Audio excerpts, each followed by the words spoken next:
In today's video, I'm going to teach you how to use shapes formatting in Excel. If you want a fast, visual way to scan your numbers and spot highs, lows, and everything in between, the Shapes option inside conditional formatting is a great tool. It adds small icons directly in your cells so patterns stand out at a glance, without creating a separate chart. Start by highlighting the data you want to visualize. Click and drag across the cells, or select a column if that's where your values live. Aim to select only the cells that should display icons. If you include a header, Excel will try to treat it like data. If your list is long, use keyboard shortcuts like Shift plus arrow keys to extend the selection quickly. Shapes formatting works best with numbers, so make sure the cells you highlight contain numeric values rather than text. With the cells selected, go to the Home tab and choose Conditional Formatting. This feature tells Excel to apply visual styles automatically based on the contents of the cells you selected. It's dynamic, meaning the formatting will update if your numbers change later. From the Conditional Formatting menu, hover over icon sets.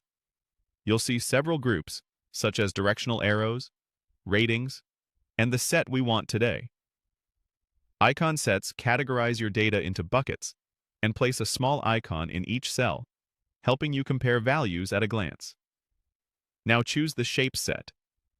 As soon as you click it, Excel applies the shapes to the selected cells. By default, Excel splits your values into groups, typically 3, using built-in thresholds, and displays a different shape for each group. Higher values might show one shape, middle values another, and lower values a third. You'll immediately notice how easy it becomes to spot standout numbers, trends, or areas that need attention. If the icons look cramped, try widening the column or increasing the row height so the shapes are easier to see alongside your numbers. If nothing appears, double-check that your selection contains numeric data and that the cells aren't formatted as text. Also, remember that the icons are tied to the cells you selected at the beginning.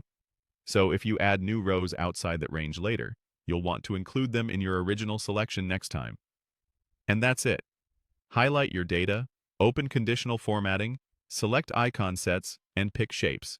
You've just turned plain numbers into an at-a-glance visual story. Thanks for watching, and enjoy using shapes formatting to make your spreadsheets more readable and insightful.